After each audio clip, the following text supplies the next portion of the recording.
Welcome to our step-by-step guide on allowing Telegram to access your files with the latest update.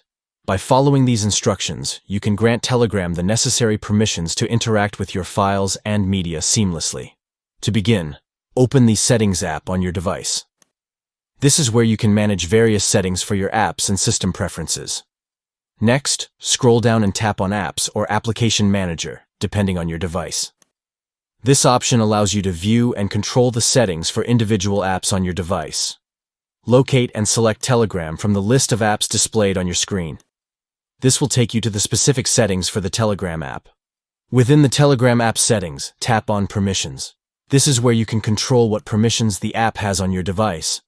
Toggle on the switch next to Files and Media or Storage to grant Telegram access to your files. This step is crucial for the app to interact with your media content effectively. Finally, select Allow Access to Media. This final confirmation grants Telegram the necessary permissions to access and interact with your media files.